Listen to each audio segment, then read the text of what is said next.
Welcome to one grumpy old man and his classics on this beautiful cold day. I've got a cup of tea though.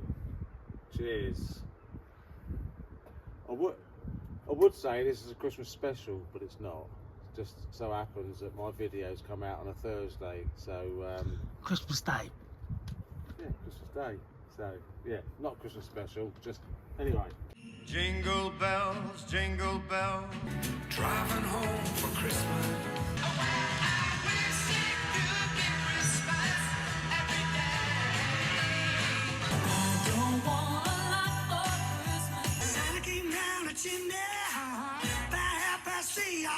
Merry Christmas, everyone. So, what we got here? 1994 BMW E36. Sadly, it's not the 323 or 320. It's only a 318i. But you know, it's not my car, so it doesn't really matter. It belongs to Mrs. Grumpy Old Man, and she's quite happy with it. And that's what matters, you know. But so anyway, let me just put this down. I don't hold this all the way through. So we've owned this car about 7 years, and I'll tell you a little bit about the backstory about it. So we've owned it about 7 years, and it was we bought it from a deceased estate, which happened to be just the bungalow across the road over there. And apart from me, no one else knew that the old chap that owned it, he actually had this car, because he literally used it 2-3 times a year at the most. In the summer, he'd get the roof down, get his flat cap on, and he'd drive up to Goodwood and drive around the Goodwood estate and stuff, and then come back home. It'd go back in the garage, get covered up. So no one knew that he actually owned this car, apart from me. Anyway, when he passed away and they were getting ready to sell the property and that, the son came over and asked me if I'd be interested in this car. And I said, thanks very much, but I said, not really my sort of thing. But I said, thanks for the offer. Anyway, when I discussed it with my wife, and she said, what was that all about? And I said, it's Rick's old BMW that he owns. And she said, what BMW? So I showed her a few pictures on the internet of similar cars. She said, oh, I like that. I said, but I'm not buying it. I said, if you want it, you can buy it. So she did. So this car is quite a time warp. It's really been well looked after. So he bought it from a friend of his who owned it for a number of years and had looked and cared for it. And then I can't remember how long he owned it for, but it was quite some years. Like I say, it was always garaged, always covered up, and literally come out 2-3 times a year. And so it has survived really well. It's never been welded. It's all original. You know, common rust points on these are rear arches. The rear back panel just above the bumper rusts out. Obviously seals and the jacking points are favourite rust areas on these, but this has really survived well. It's mostly original paint. This wing has been painted, so I guess in the past it's had a little knock, so this wing has either been replaced or repaired, I'm not sure, but it has been painted, because there is a slight colour mismatch. Whether it picks it up on camera, I'm not sure. And of course we've got nowhere to store this, so it sits outside all the time. With the silver. Yeah, I'll explain that in a minute. But okay. Yeah, so it sits outside, but I do maintain it. Every year I wax oil it, go underneath it, I check for any areas that are starting to show any signs of like failing under seal and stuff, and so I'm always treating the underneath, so and that's probably helped preserve it like it has, even though it sits outside all year round. You know, and it's always cleaned, it's always polished, waxed and all that, so it's always thoroughly looked after. Now, the interior, pretty basic. We'll bring you around and show you in a minute what it's like inside. It's pretty basic, nothing fancy. You know, electric windows, it does have electric roof, but yeah, just pretty basic. The stereo, the original stereo is long gone. It's just got a aftermarket head unit in it now, which is fine. But it's got its original wheels on, and you know, it's pretty much as it left the factory.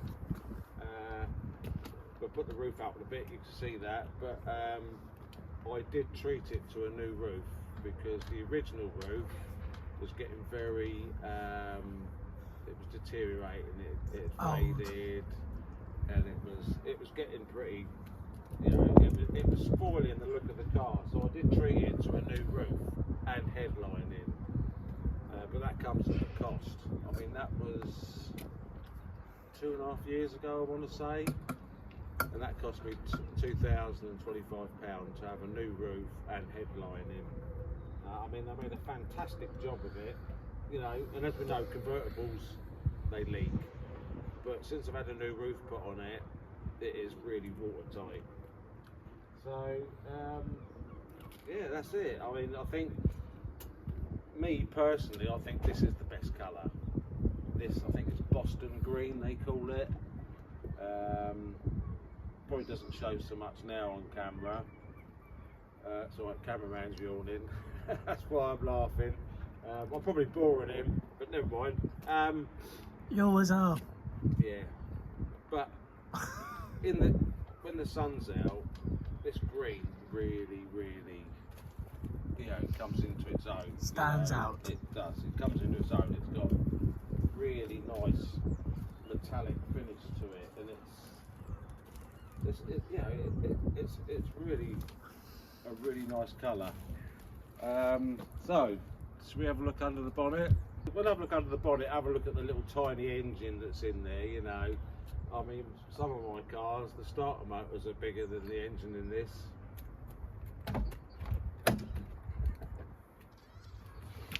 Hope I've got the right side. No, wrong side.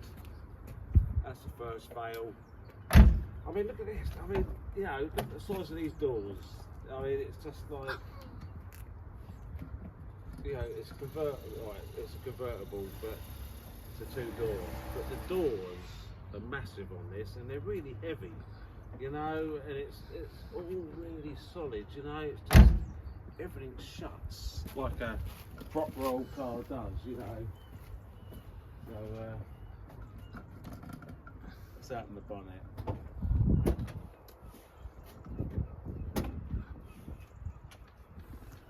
Everything is just so heavy on this car. I'm surprised this engine pulls it along, really. So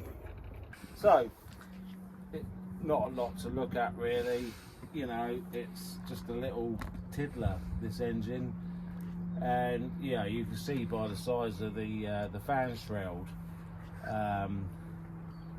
This could have had, or I think two of the other options was the 2-litre engine, which was a straight 6, or the 323, which was a straight 6. So obviously you've got enough room for a bigger engine.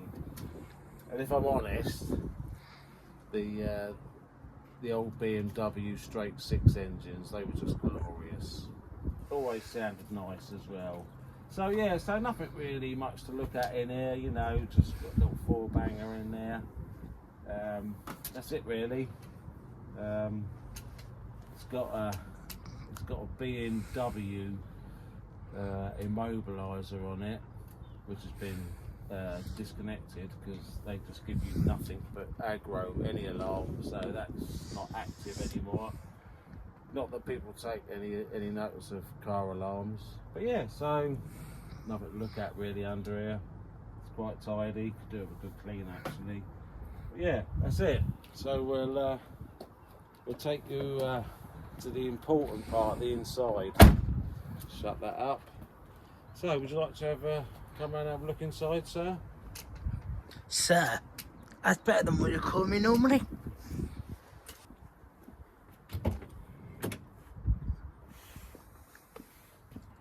So, like I said, the inside is nothing spectacular. You know, it's pretty basic in here. You know, leather trim steering wheel, which is, you know, 104,000 miles from new this is done. So we've got the old leather steering wheel, which is nice. Leather chairs in it, and you know, the leather, I do feed it and clean it quite regularly because yeah, it's getting quite old now. The stitching has held up. There's a little bit in the middle there that sort of let go a little bit, but generally the interior of this, you know, especially the seating area, the seats have lasted, you know, really well. It's got the I believe that this is a genuine wind deflector, which is a nice touch.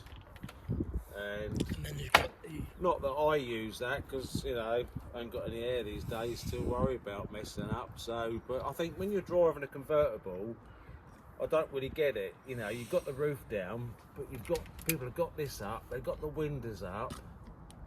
What's the point? Just have it all open so you get the wind in your ear, you know. But so yeah, that's how I think you should drive a convertible. And there's 2 seats there.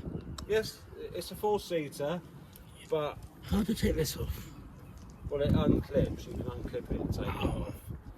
So, but yeah, it is a 4-seater. But like I said, I think windows should be down, no wind deflectors, just have it all completely open. So, I'm trying to think what else to say about the car really. Any angle you look at this car, it's just such a good looking car. You know, pretty much like the E38 really. Whatever angle you look at it, it is, you know, it's very pleasing on the eye. And the same as the E36. Don't matter what angle you look at the car, it's just perfection really. But like yourself then? Like myself, yes.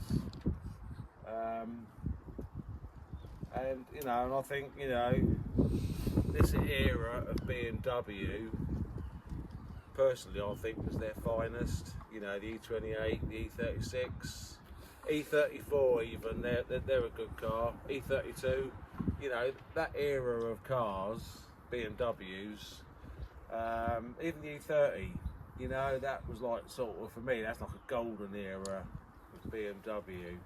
So, yeah, the E36, I mean, there's still plenty about on the roads, but, you know, you start to see fewer and fewer of them, you know. It's just, and you know, whenever you go out in it, and people always want to talk about it. It's like the E28. People, wherever you stop, people want to talk about it. It's the same as the E36 because people remember them, you know. So, yeah, I don't know what else to say about the car really. Just I thought I'd just give a walk around of our. How many miles it's done? I have said only miles. It's done 104,000 from new. From when Wick No, owned from it. new. Oh, From when it was born right, yeah. to now, Born. 104,000 it's done. So, yeah, so remarkable condition. You know, we've continued to look after it, and it gets maintained regardless of cost. You know, preventative maintenance, rust proofing. It's just continual. Like doing all my cars, just continue to keep on top of those things, and that's how you keep them looking nice and make them survive, you know. So yeah, so that's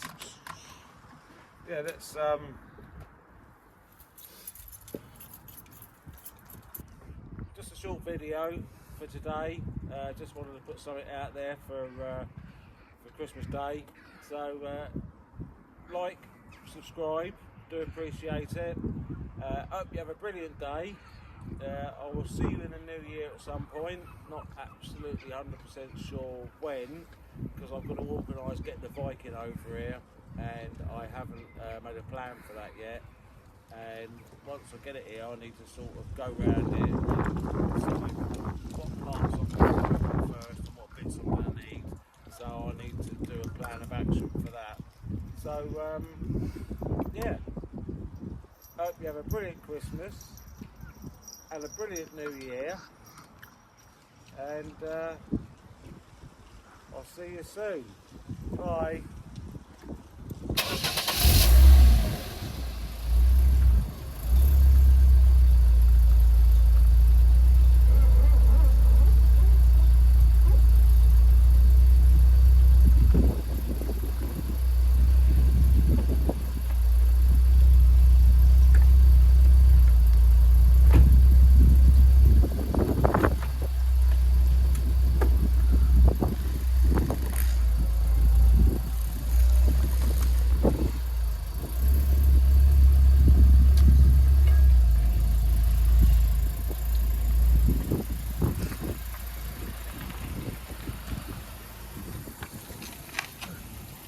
Jingle bells, jingle bells, driving home for Christmas.